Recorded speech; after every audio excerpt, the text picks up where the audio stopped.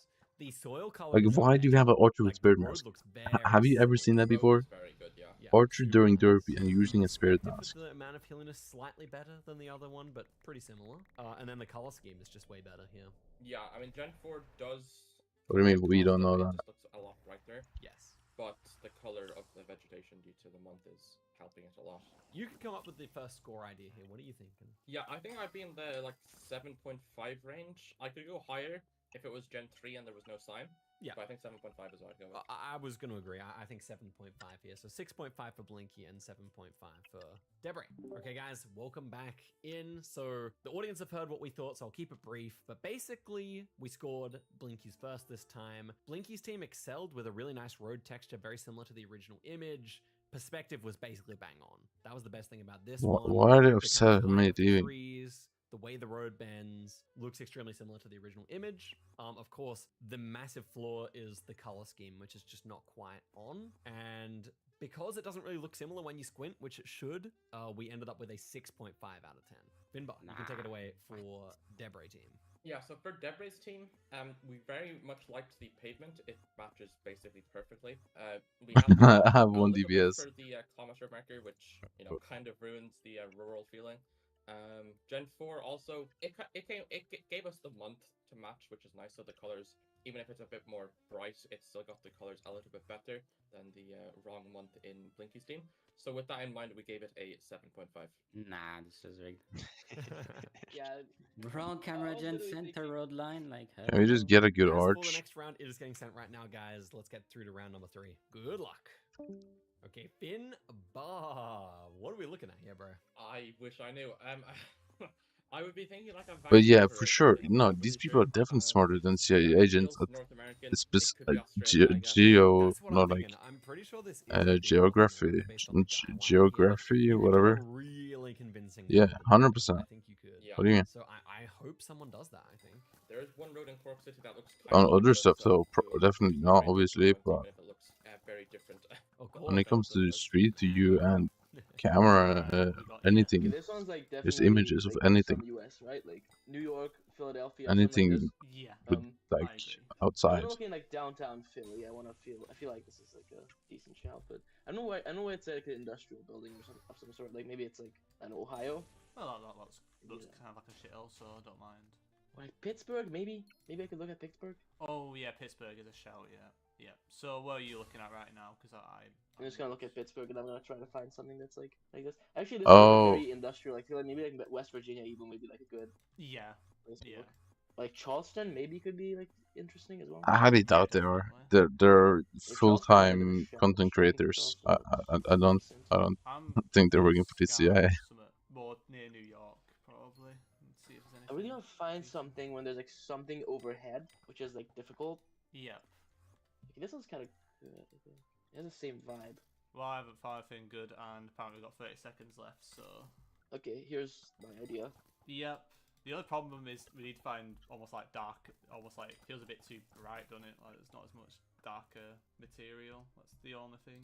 So if we find something that has a bit more dark material, that would be perfect, but we probably don't have much time. No, I think we just post this one, right? Like... Yeah, I think that's what we got to do. I've had no luck at all. Have you seen the world record? No, the world. More nice than expected. Well, actually, you don't even need to look at. Just look at this. World luck. GG. Bro, is this Melbourne or? Yeah, probably. Like, how I think did we it just should getting focus to on, the point here? planning a similar street and not crazy. Like dark side. Look at But this. I'm gonna scan Melbourne. Just. It's kind of like what Detroit, I think. You know. Look at Heading short straight pictures to in your US or Canada, but could find something similar in Melbourne. Yeah, I don't know. This dark brick maybe is more New York or something. Like what I felt reminded of was like something like obviously it does not resemble much else, but Yeah, this for now maybe like something like this. Oh, this is like you also sent it in the wrong chat. Oh fuck. But this might be even better. Yeah, I mean the brick is definitely better. Like, And it's something that we're like underneath though, right? That would be good points. Why a parking lot? Like what the hell is this? Gen 1 parking We lot? should work for Yeah, this but so which we can one? find the nukes in the the Middle first East. one, no, the second one you sent, or which one was it? Y- the first one you sent. okay, sure, you can find it. like, What obviously are you like gonna this do about it? black You brick. can't do anything about it. So we have a submission by Team Debray first here. Let's check that out really quick. Okay. It's underground. Nice. And let's Like, check out yeah, Team what are you gonna do Blinky's about it? right here. What? Okay, so similar kind of vibes for sure. I don't know how but you're there's even gonna find plenty it. It's of underground. alleyways in the world as well. So let's get to scoring Finbar. You guys can deafen up. Okay, Team Debray first. One thing, the perspective here. If you're seems to be talking about better, Iran, right? at least because we have, like, the older stuff above us nuclear directly, which we got, like, stuff is gives the underground. perspective, like, it's not like an overhang, but like the fact that we've got like the The people who shouldn't have exterior nukes is stairs people kinda, like Israel, limits the though. height that we can see, which has the same effect. It's also tighter in. We've got a car in the background as Why well. does Israel have Also some nukes? yellow painted things, like we got yellow painted steps in the real one, so that's kind of similar too. Yeah. I'm liking it. Just the problem is the red bricks are just so much, right? It's not dark enough. Yeah, like it kind of matches the rust of the overhang, but yeah, not really. Yeah, not really feeling that too much. Then there's Team Blinky, so we have nice black bricks here, which I do like. But the perspective a bit more off, right? Yeah, for sure. They should have just moved one frame forward, in my opinion. But I guess they can't, actually. Okay, the car never drove down there. That's unlucky. But yeah, also something to note is like there's like a lighting effect of like because you can't see the sky. It like whites into the entire image, Yeah, but you don't really whitewashes see it. that on Blinky's team one. Just because you can see more of the sky. Right. And We do have like the no and parking also signs, which didn't is I'm okay. pretty We do sure have the cars in Trump the background, allowed which is also accurate. North Yeah, Korea to they're- get they nukes they both have good for points some there, reason. I don't know why. Yeah, overall the images So Trump gave similar to the nukes to original North for sure. You Korea, can definitely see the and similarity then here. I would say I guess that Israel has nukes, Debray's team is better here. What kind of score are you thinking for Team Debray? I was probably and then they're in worried about 7 Iran range. having I nukes. think Like you have what? to give them a little bit more I because feel they like have the there's exterior bigger, stuff on the worse building countries taking a similar at effect hand to the with overhang, nukes. but then the color is a bit off, so they can't get the full points. Yeah, I'm thinking just like a flat 7.5 again. Yeah. I don't know why I said flat. That's a 0.5. I'm thinking a 7.5 here. And for Team Blinky, maybe 6.5? Yeah, because they have the black brick, which definitely gives them points. Yeah. And then they also have like the yellow steps in the image. There's like a yellow something on the right in theirs. Yeah. With the person sitting on it, which I do like that. Basically, the color scheme's better, but the framing is significantly worse. Yeah. I still definitely like the building a lot more, so I might go 6.5. Yeah, 6.5 side. Alright, everyone's back in. We had 2 pretty good submissions, just like last I, time. Definitely pretty accurate. no, very good. Finbar, Nuke take us away seekers with what on you the black thought market. of whichever one you like. Yeah, for Team Debray's, we liked the like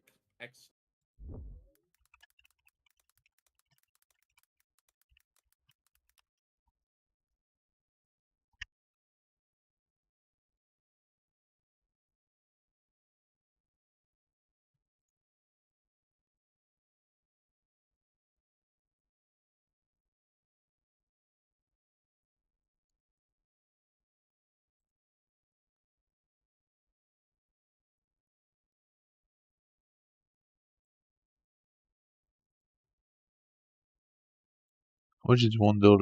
$1 in North Korea is 900 KPW. What?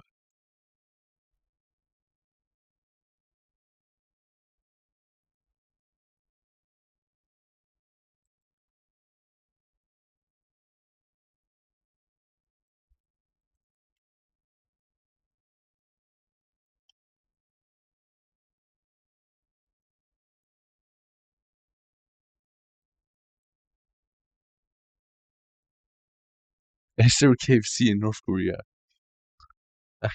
North Korea actually has its own version of KFC. KFC. Good job.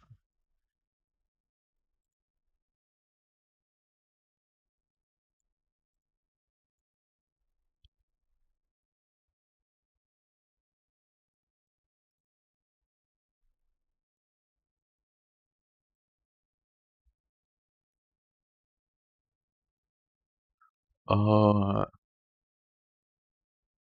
Oh.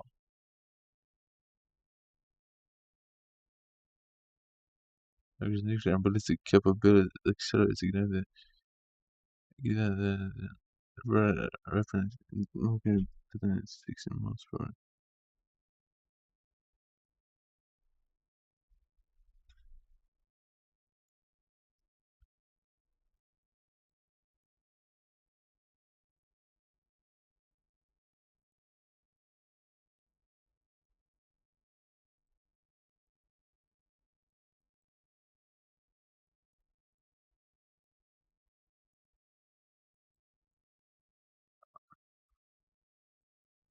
Oh. Was it George W. Bush? I mixed him up with the wrong person.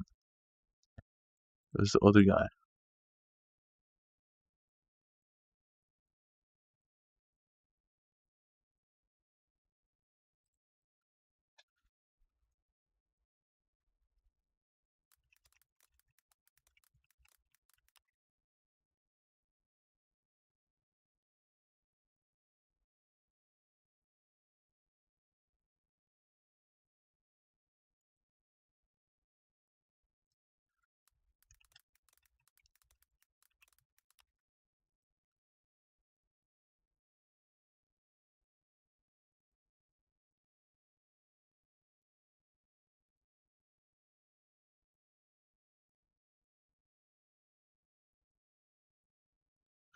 So you're telling me Israel has nuclear weapons from 1966? I'm sorry. I'm sorry, but there's no way anyone is fearing a country with nukes from 1966. Am I crazy? There's no way that's nuke from 1966 pose any threat. This nuclear suggests disavow the environment's ban. It experiments in environment hazard and potential source of radioactive and rather than accidental nuclear explosion.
Oh, never mind.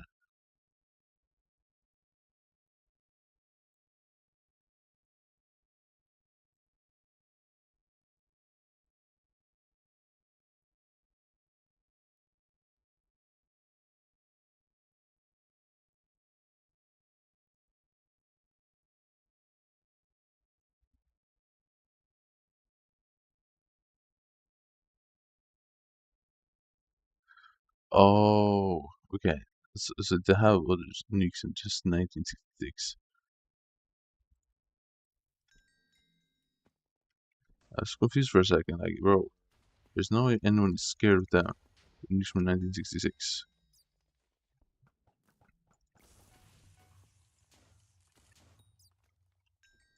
Why is there a bat there? What's happening? Oh my, it's because of my helmet. What the fuck?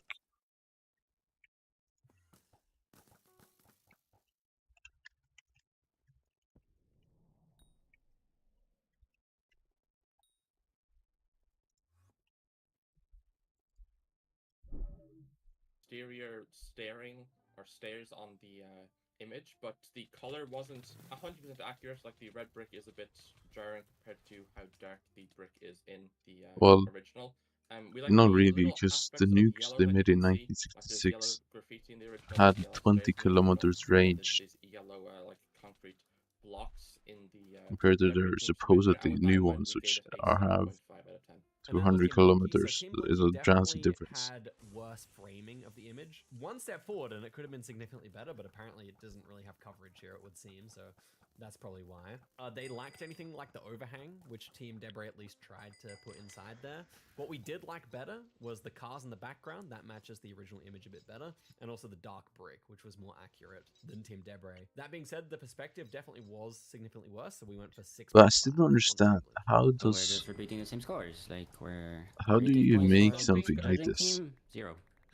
Well, stop being consistently mid. Like, Is that a weird question? Like, how do you make a nuke? How does some an banter explosion back and go forth so here. big I like it. Here's image number over 4. multiple kilometers? How is that impossible? Finbar, this one is interesting, no? it is very interesting, yes. So we're looking for something overgrown, overcast, with puddles on Because the it road. just and a hits at that man one small That's so and specific, no, but one yeah, I feel small like it's like a lot of location, I right? feel So like any team that how is manages it to gonna get the man explode so there much? gets creativity points, right? Yeah, because it's just so rare. That's got to take like 200 some kilometers, significant like memory. Or haven't even you gotta, like, tested really these think about nukes. that to get that within 3 minutes. Yeah. Right. Well, this could Right. be all. Has anyone tested these 200 This could be like kilometers a lot of nukes? things. We need like rain for sure. We need to find rainy coverage. Yeah, wet coverage. Does any area comes to mind immediately that made you recall this, or? I don't know, like Subotica, but it's like bad. It's like not good. It's just. Yeah. We just need like rain. We just need a rainy coverage. Maybe Russia. Maybe like somewhere like there's like one road in like Girobijan, like somewhere like I don't know if that had like similar stuff, but I don't know. We just need rain. We just need rain. Yeah. Most I remember important thing. something in an isolated coverage in Yekaterinburg, but I don't know if it will look similar. So I'm gonna have a quick nosy at that. It's all just on one road. It's not really on like a dirt road. It's very wet coverage. Is it overcast? I haven't looked at how cloudy it is. It's quite overcast, yeah. Yeah, it is. Okay, I found I, something I that's not just rain. think nuclear weapon is the most stupid It doesn't shit have to be ever the rainy. whole It just time, has bro. like has to have Like, the it's puddles. just so lame. Need the puddles, yeah. I wish it never existed, but now that it does, then now that it does, I wish every country has one. Like a very small road. I think. Yeah, I mean Yeka's a good idea. I was looking in Sheridan's. Where's the rain?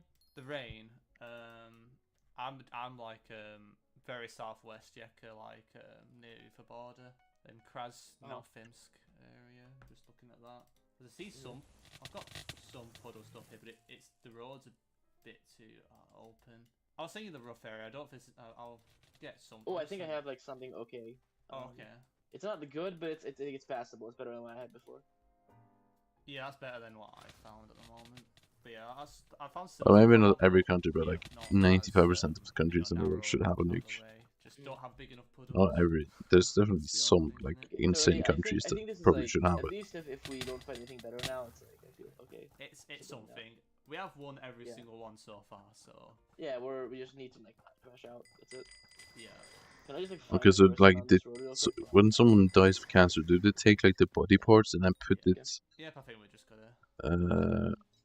inside the So nuke? extremely wet coverage. Where do you have extremely wet The coverage? I don't cancer know. body parts? I don't understand how is it gonna cause cancer?